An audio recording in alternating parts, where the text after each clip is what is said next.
വിവാഹത്തിന് മുമ്പ് എനിക്ക് ഒരാൾ മാത്രമേ സ്നേഹം തന്നിട്ടുള്ളൂ, എന്റെ അമ്മ. എന്നാ വിവാഹശേഷം ആ അമ്മയെ പോലെ തന്നെ എന്നെ സ്നേഹിക്കുന്ന കൂട്ടത്തിലാ എന്റെ കണ്ണേട്ടൻ. അതുകൊണ്ട് എന്ത് സംഭവിച്ചാലും ആ മനുഷ്യനൊരു പോറലേറ്റാ അതെനിക്ക് സഹിക്കാൻ പറ്റില്ല. അതിന് പിന്നിൽ പ്രവർത്തിക്കുന്നത് എന്റെ അച്ഛനായാലും ആരായാലും ശരി, അവരെ ഞാൻ നിയമത്തിന് മുന്നിൽ കൊണ്ടുവരും. അതിനുവേണ്ടി ഏതറ്റം വരെ വേണമെങ്കിലും ഞാൻ പോവും. നീ എന്തോടി എന്നെ ഭീഷണിപ്പെടുത്താണോ, വെല്ലുവിളിക്കാണോ? ഒന്നുമല്ല, ഞാനൊരു സത്യം പറഞ്ഞതാ. നാളെ നടക്കാൻ സാധ്യതയുള്ള ഒരു കാര്യം ഓർമ്മിപ്പിച്ചതാ. അന്നത്തെ ആ ലോറി ആക്സിഡന്റ് ഉൾപ്പെടെയുള്ളത് എന്റെ മനസ്സിലുണ്ട്. അതൊക്കെ വീണ്ടും പുറത്തു കൊണ്ടുവരാൻ അവസരം ഉണ്ടാക്കരുതെന്നാ ഞാൻ പറഞ്ഞത്. അന്നത്തെ അപകടത്തിൽപ്പെട്ട് റോഡരികിൽ കിടന്ന് പിടഞ്ഞ ആ അച്ഛനെയും മകനെയും എന്റെ മനസ്സിൽ നിന്ന് മരണം വരെ എടുത്തു മാറ്റാൻ ആർക്കും കഴിയില്ല. ആ രംഗമൊക്കെ അതേപടി ഇപ്പോഴും എന്റെ ഉള്ളിലുണ്ട്. അതിന് ഞാൻ മാത്രമല്ല സാക്ഷി, മറ്റൊരാൾ കൂടിയുണ്ട്. ഞാൻ പ്രാർത്ഥിക്കുന്ന ദൈവങ്ങള്. എന്റെ അയ്യപ്പ സ്വാമി, ഓർത്തു വെച്ചോ. ഇവിടെ രണ്ടും കൽപ്പിച്ചാണല്ലോ.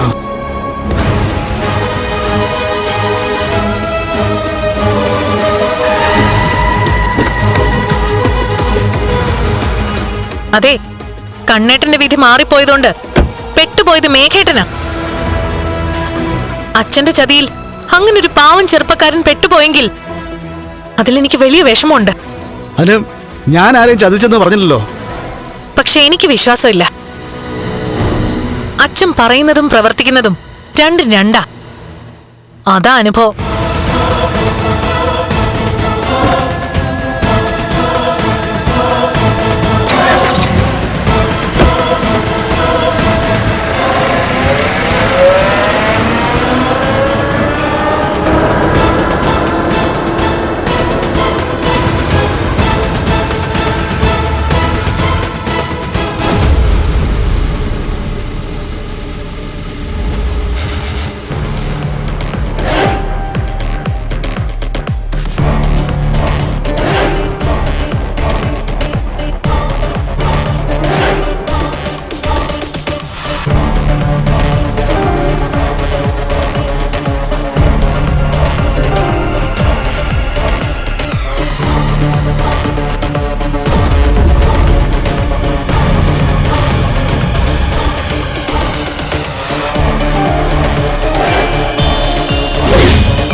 പഴയ സംഭവങ്ങളെല്ലാം അവൾക്ക് ഓർമ്മയുണ്ട്, ഇന്നലെ എന്ന പോലെ. എന്നാൽ അന്ന് അപകടത്തിൽപ്പെട്ടത് കണ്ണനാണെന്ന് നിശ്ചയമില്ല. അതാണ് ഭാഗ്യമായ. എല്ലാ അർത്ഥത്തിലും അവളെ കരുത്താർജിക്കുകയാണല്ലോ പ്രതാപ. അതെ, എന്റെ മുന്നിൽ പഞ്ചപുച്ഛം അടക്കി നിന്ന് സംസാരിച്ചവൾ ഇപ്പൊ തലയുയർത്തി പിടിച്ച നിൽക്കുന്നേ. കൂടെ ഭീഷണിയുണ്ട്. എല്ലാം കണ്ണന്റെ ബലത്തിലാ അവൾ പറയുന്നതും പ്രവർത്തിക്കുന്നതും ഒക്കെ. നാളെ രണ്ടാനച്ഛനായ തന്നെ അവൾ കോടതി കയറ്റിയാലും അത്ഭുതമൊന്നുമില്ല. അത്തരം സ്വപ്നങ്ങളൊക്കെ ഞാനും കാണുന്നുണ്ട് മാമേട്ടാ. അന്ന് CCTV ഒന്നും ഇല്ലാത്തതുകൊണ്ടാ ആ കേസ് എഴുതി തള്ളിയത്. കണ്ണന്റെ അച്ഛന്റെ മരണത്തിന് കാരണമായ ആ ലോറി അന്വേഷിച്ച് പോലീസ് പരക്കം പാഞ്ഞെങ്കിലും ഒരു തുമ്പും കിട്ടിയില്ല.